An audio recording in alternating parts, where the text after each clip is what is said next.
Welcome to another edition of Talk City Greensboro, produced by GTN, featuring interviews and events happening around town. It's an easy way to stay in the know while you're on the go. Subscribe to Talk City on iTunes, Stitcher, Google Play, or SoundCloud so you can keep up with what's going on in Greensboro city government. I am your host, Devin Smith. I'm filling in for Josh this week, and I have invited our senior producer to co-host this show with me, Mr. Carlos Castellanos. How you doing? Hey, how's it going? Thank you for having me. Thank you for coming aboard. All right. In the wake of the current cultural climate in the U.S., some artists have pulled together to use art as a mechanism to unite us. When boards went up because of looting and vandalism, it provided a canvas. Now there have been street murals.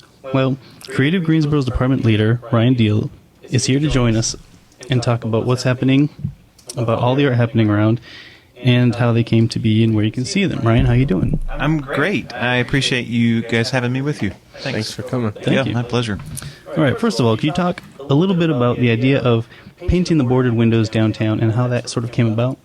Sure, happy to. Though I would say the first thing I might mention there is that I would be careful that Creative Greensboro certainly doesn't want to take much credit at all for that work. I think you actually teed it up really well, Carlos, in mentioning how certainly in cities across the country, but we're focused on Greensboro, obviously. As plywood went up over business windows, artists and members of the creative community saw an opportunity and a canvas to give voice to expression and creativity that is within them, and saw that as an opportunity to demonstrate that and share that both for themselves but also for the community at large.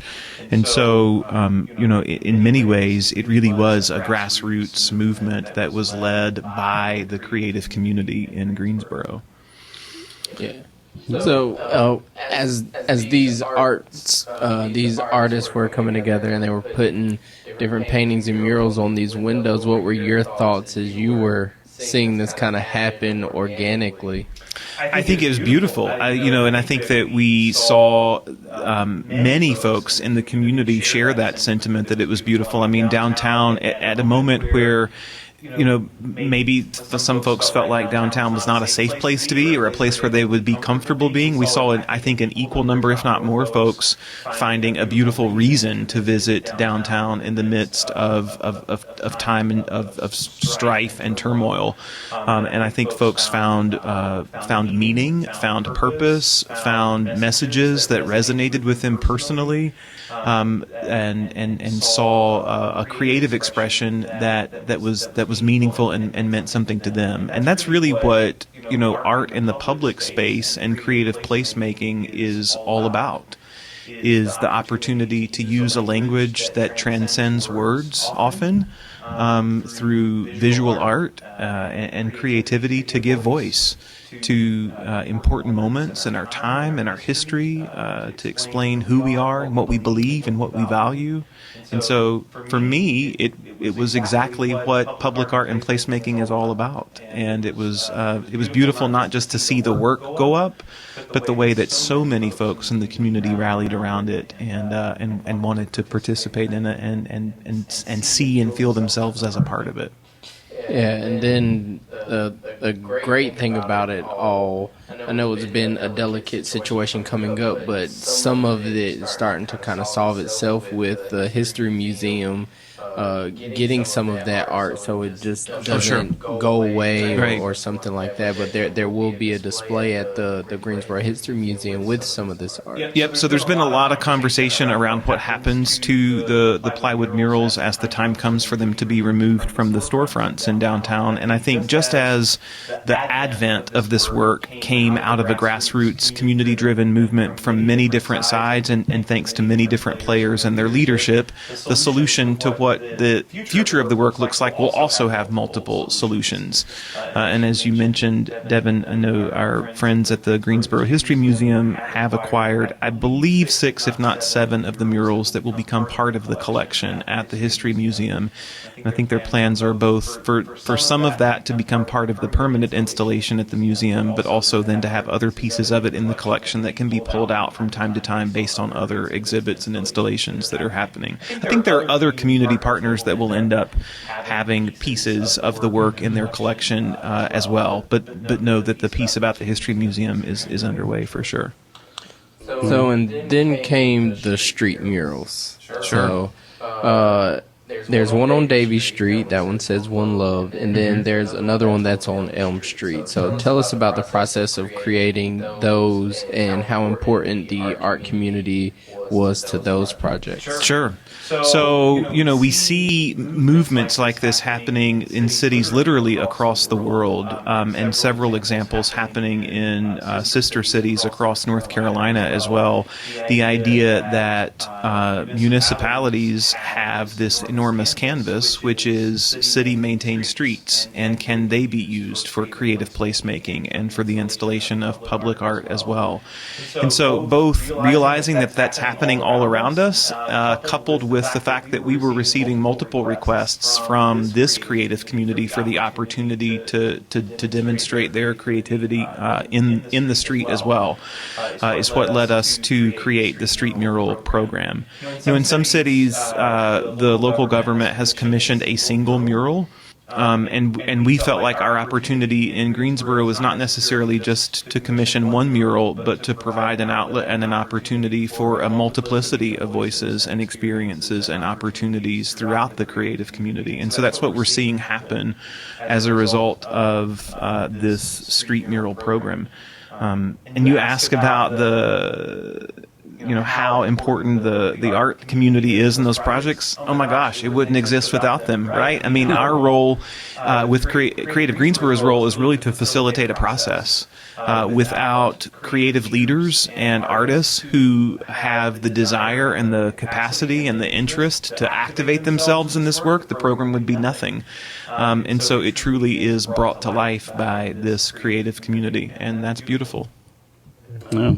I know a couple weeks ago, me and my wife finally went downtown, and when we were down there, it was just there was great vibes, it was calming, it was just a beautiful presence to sort of just stroll through downtown Greensboro. I never felt anything like that. Being downtown is just a sort of unifying experience. So why do you think that art can be such a unifier in Greensboro? Sure. Well, to go back to something I may have mentioned earlier, but I think that the intent, the purpose of public art or creative placemaking is really solely squared around, an opportunity to creatively evoke memories, to help people forge connections between cultures, to help explore our differences by illuminating them.